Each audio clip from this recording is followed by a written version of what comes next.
bom dia para todo mundo. É hora de ficar bem informado. A Paula já deu boas notícias aí, TV Canção Nova chegando em mais cidades do nosso Brasil, né? Nós estamos ao vivo, agora são 9 horas e 33 minutos. Atenção, estudantes! O MEC divulgou a lista de aprovados no SISU, Sistema de Seleção Unificada, do segundo semestre de 2020. Pela primeira vez, o SISU vai selecionar candidatos para vagas na modalidade de ensino à distância. O ProUni, o Programa Universidade para Todos, está abrindo inscrições com 167 mil bolsas para o segundo semestre. E aqui no estado de São Paulo, a volta de atividades práticas do ensino técnico e superior, os repórteres do CN Notícias trazem as principais notícias desta manhã. Vamos mostrar também o impacto nas finanças em casa causado pela redução da jornada de trabalho e salários por conta da pandemia. E a carta aberta da CNBB, a Conferência Nacional dos Bispos do Brasil, ao Congresso Nacional. Os bispos pedem que os vetos do presidente Jair Bolsonaro ao plano emergencial para o enfrentamento à Covid-19 nos territórios indígenas, comunidades quilombolas e tradicionais sejam analisados e derrubados. Essas e outras notícias você confere daqui a 2 minutos.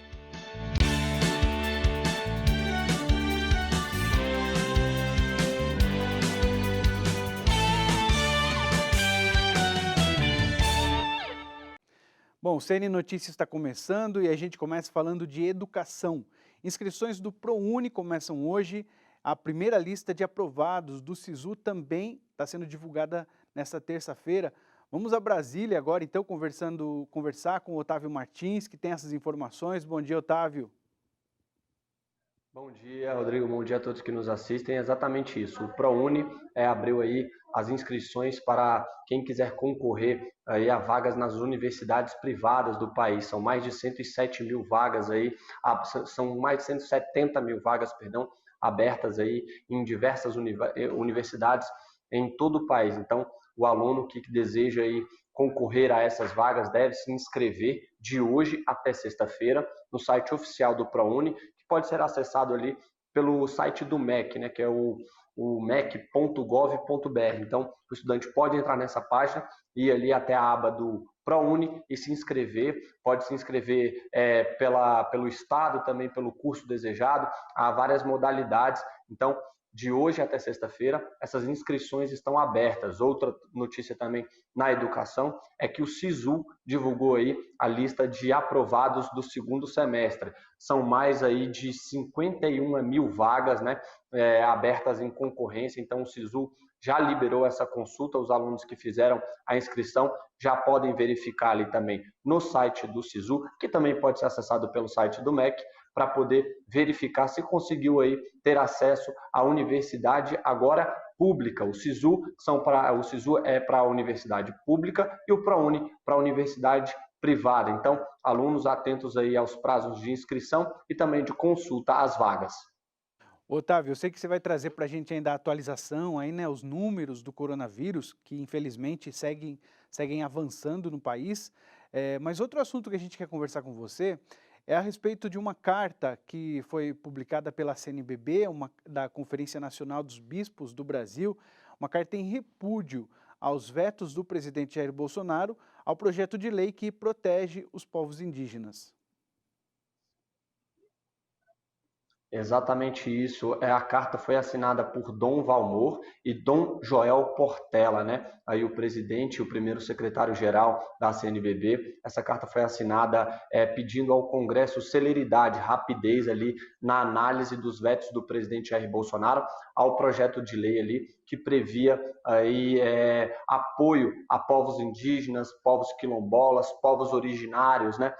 Povos tradicionais também. O presidente vetou pontos importantes, foram ao todo 16 vetos. O presidente votou pontos como, por exemplo, aqueles que dava obrigatoriedade ao governo de oferecer acesso à água potável. Então, a CNBB assinou essa carta e disse que recebeu com repúdio, né, esses vetos e espera que o Congresso Nacional vote o mais rápido possível e derrube esses vetos, já que eles vão aí contra a dignidade, contra o direito à vida. Então, a CNBB assinou uma carta de repúdio e pediu que o Congresso Nacional avalie o mais rápido possível esses vetos e que eles sejam derrubados. Tudo isso no momento que o país enfrenta, né, a pandemia do coronavírus, e tudo isso por conta dessa pandemia que já vitimou aí, já matou mais de 73 mil brasileiros, infelizmente. Os números de casos confirmados seguem avançando, nós já nos aproximamos aí da casa dos 2 milhões, temos aí 1 milhão e 800 mil casos confirmados da doença, um pouco mais que isso, então a pandemia continua avançando. A boa notícia fica por conta do número de recuperados. O país é o primeiro aí no ranking de recuperados, com mais de 1 milhão e 154 mil pessoas que conseguiram vencer o coronavírus. Tá, obrigado, Otávio, pelas informações.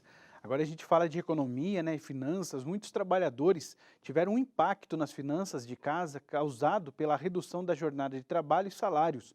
Isso aconteceu por causa da adesão de colaboradores e empresas à medida provisória editada pelo governo para manter os empregos nesse tempo de pandemia.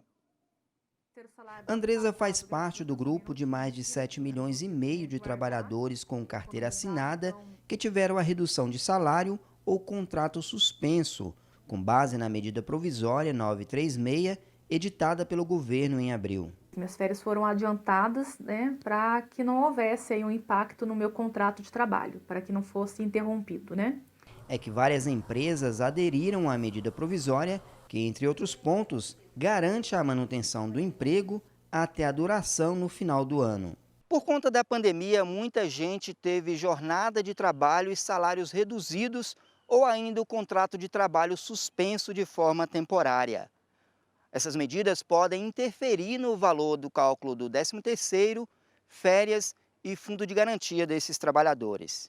O trabalhador ficou com o seu contrato suspenso, ele não será considerado para cálculo das férias. Com relação ao fundo de garantia, ele será então recolhido proporcionalmente ao valor pago nesses meses em que o contrato ficou de forma reduzida no valor do salário. Realidade que exigiu da Andresa ajustes na vida financeira. Afinal, assim como a maioria dos trabalhadores brasileiros, ela vivia a incerteza do que iria acontecer a partir do início da pandemia. Isso afetou minha vida financeira, meu mês, meu salário normal, e vai afetar também o meu 13º, uma vez que o 13º ele é calculado, né, sobre os nossos salários ao longo do ano.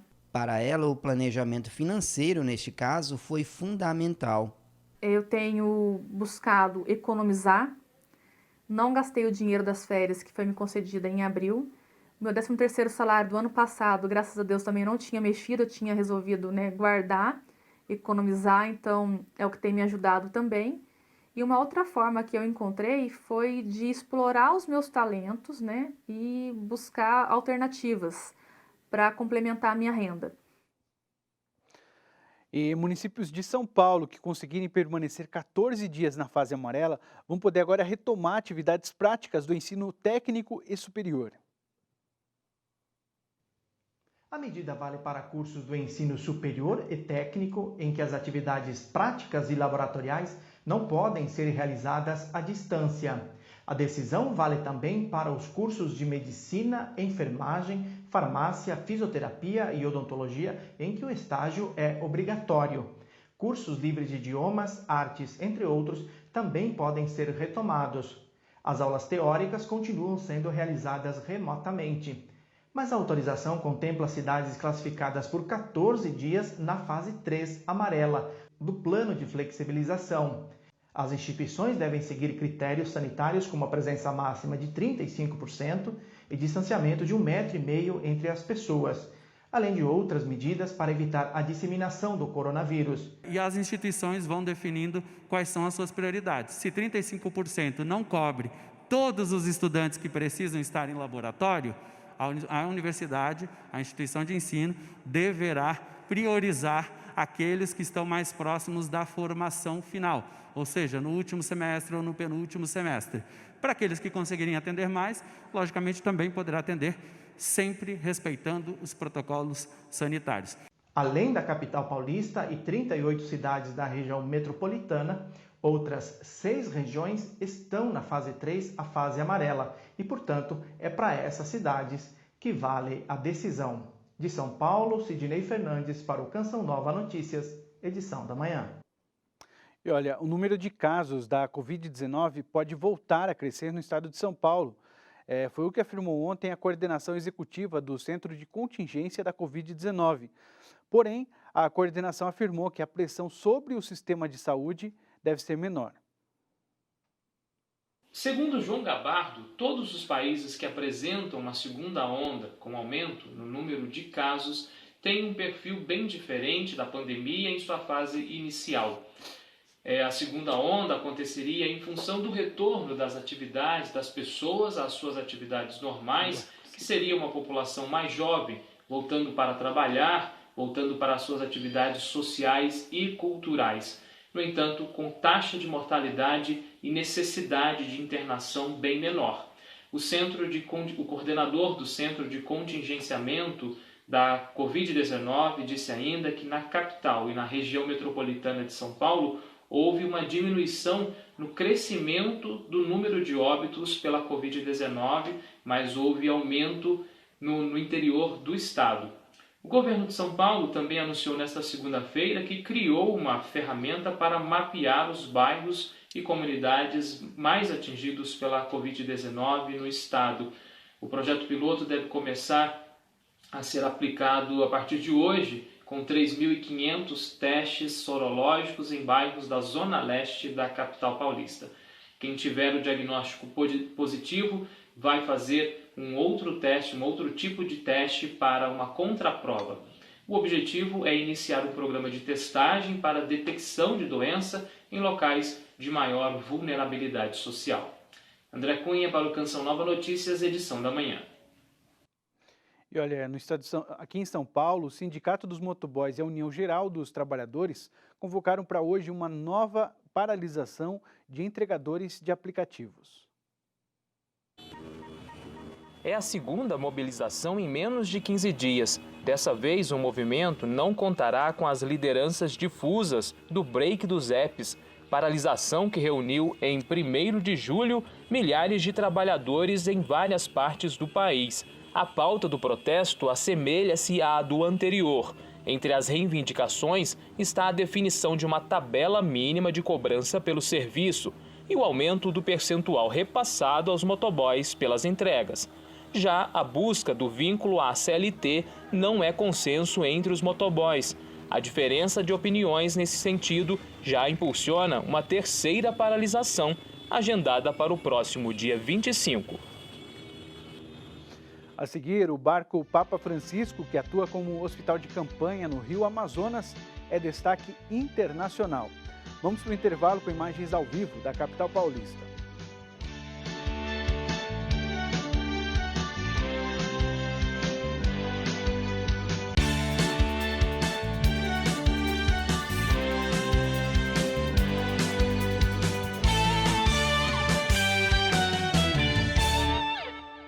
Olha, o barco Hospital Papa Francisco, que atua no Rio Amazonas, é notícia em jornal italiano.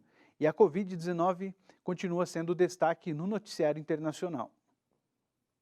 O destaque do The New York Times são os seguros de saúde nos Estados Unidos. O jornal diz: 5,4 milhões de americanos perderam seguro de saúde em meio à pandemia.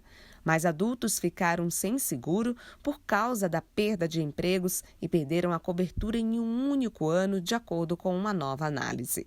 E nesta segunda-feira foram registrados mais de 61 mil casos de coronavírus nos Estados Unidos. Este é o segundo maior total diário.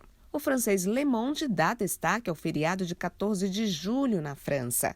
O tradicional desfile do Exército em Paris, que geralmente reúne uma multidão, não será aberto ao público, mas será transmitido pela televisão e vai homenagear soldados que foram mobilizados durante a crise de saúde. Emmanuel Macron vai presidir a cerimônia na Place de la Concorde. O destaque do Avenire é o barco Hospital Papa Francisco, que leva tratamento e remédio aos ribeirinhos do Rio Amazonas, viajando ao longo do Grande Rio para fornecer serviços de saúde às populações costeiras e amazônicas, especialmente os indígenas e as pessoas mais vulneráveis. O Brasil é o segundo país do mundo mais afetado pela pandemia. O O barco hospital também participou da luta contra o coronavírus e há cerca de um ano transformou a vocação da igreja de ser um hospital de campanha sobre as águas, levando ajuda médica a um total de 700 mil habitantes daquela região. E a Organização Mundial da Saúde alertou sobre os riscos da reabertura dos países. A gente vai a Londres conversar com a Vanessa Andrade, ela fala também sobre a divulgação de detalhes de vistos pós-Brexit no Reino Unido. Em coletiva de imprensa ontem na Suíça, a Organização Mundial da Saúde demonstrou preocupação com os países que estão saindo da quarentena, mas ainda apresentam altos índices de contágio. A reabertura desses países levou uma transmissão mais intensa e os governos devem ser claros nas medidas enviadas à população, disse o diretor executivo da OMS, Dr. Michael Ryan. Atualmente, o Brasil e os Estados Unidos representam 50% de todos os novos casos no mundo. E foi aprovado ontem à noite que o uso das máscaras será obrigatório também em lojas na Inglaterra. A medida já é adotada no transporte público e, a partir de 24 de julho, qualquer pessoa que não estiver usando máscara durante as suas compras estará sujeito à multa. Outros países no mundo e até aqui no Reino Unido, como a Escócia, já adotaram essa medida. Ontem à noite também foi apresentado mais detalhes sobre o novo plano de imigração do Reino Unido, que entrará em vigor a 0 de janeiro de 2021. Segundo o governo, qualquer pessoa que desejar viver e trabalhar no Reino Unido após o período de transição deve acumular 70 pontos. As pessoas devem ter uma oferta de trabalho em uma lista de ocupações autorizadas e falar inglês. Esse requisito já acumula 50 pontos. Aqueles com oferta de trabalho que estão em falta do mercado, como engenharia civil e enfermagem, devem acumular pontos extras. Vanessa Andrade para o Canção Nova Notícias. E a Espanha começa a se reerguer nesse novo normal. Essa semana, o arcebispo de Madrid decretou a volta do preceito das missas dominicais aos católicos. Vamos a Madrid saber mais sobre as ações de combate ao coronavírus com André Peixoto. Aqui na Espanha, a pior fase já passou. Apesar disso, seguimos tendo algumas contaminações e, infelizmente, mortes diárias. Lamentamos que de sexta até ontem foram registrados 3 óbitos por coronavírus. Por isso, 2 regiões do país darão um passo atrás nesse processo de flexibilização após uma nova onda de contaminações. Enquanto isso, podemos dizer que os espanhóis estão se adaptando a esse novo normal, mas o medo ainda toma conta das pessoas. Nas igrejas, as missas seguem acontecendo cumprindo medidas de segurança e neste último fim de semana voltou o preceito da missa dominical. Isso significa que todos os fiéis católicos que antes estavam liberados para acompanhar a missa através dos meios de comunicação devem agora voltar às missas nos templos. Na semana passada, tivemos uma missa em homenagem às vítimas da Covid-19 que contou com a presença da família real e de outras autoridades. A missa foi celebrada pelo cardeal arcebispo de Madrid, Dom Carlos Osório. Nós, inclusive, entrevistamos o cardeal arcebispo da capital espanhola, que mandou uma mensagem de esperança aos brasileiros neste momento difícil para o país. Ante essa realidade que enfrentamos, que vocês brasileiros possam viver a partir dessa sensibilidade que vocês têm e são capazes de mostrar ao mundo. O Evangelho é algo vivo em vossa vida. Vocês têm espontaneidade e uma maneira de rezar e falar com Deus que não é somente com palavras, mas também com os gestos, com a música, com a vida. De Madrid, André Peixoto para o Canção Nova Notícias, edição da manhã. E após o intervalo tem a previsão do tempo. Em São Paulo, as mínimas hoje ficam entre 14 e 18 graus. O intervalo é rapidinho, a gente volta já.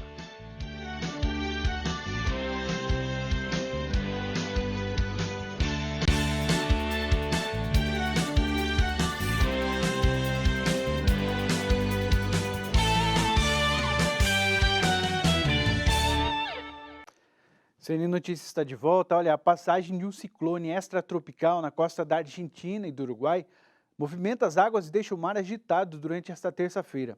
Por isso, nos próximos dias, o mar pode ficar perigoso para a navegação na costa do sul e do sudeste aqui do Brasil. Veja agora a previsão do tempo para hoje. No sul, deve chover no Paraná. O dia será frio. Os ventos de uma massa de ar polar derrubam a temperatura e o dia já começou com geadas em várias cidades. O avanço de uma frente fria deixa o tempo instável no sudeste. Há condições para chuva em São Paulo e Rio de Janeiro. Tempo firme nas demais áreas. Para o centro-oeste, o sol ainda aparece no Mato Grosso do Sul, mas ocorrem pancadas de chuva e a temperatura diminui. Sol nas demais áreas. No norte, dia ensolarado entre Tocantins, Pará e Rondônia. Nas demais áreas, o sol também aparece e o ar fica abafado, mas há condições para pancadas de chuva que podem ser fortes. Já no Nordeste, o sol predomina, faz calor e não chove em quase toda a região. Pode chover apenas no litoral. Hoje, o site de notícias do Vaticano publicou que o Papa Francisco segue o período dele de repouso durante o verão europeu e o site recordou um comentário do Papa sobre o Evangelho de hoje, que diz: aquele juízo final já está em curso, que ele comece agora, durante a nossa existência. A salvação é abrir-se a Jesus e ele salva-nos. E o Canção Nova Notícias fica por aqui. Outras informações no site noticias.cancionova.com. Você fica agora com o programa Cantinho da Criança. Até amanhã, um ótimo dia para você.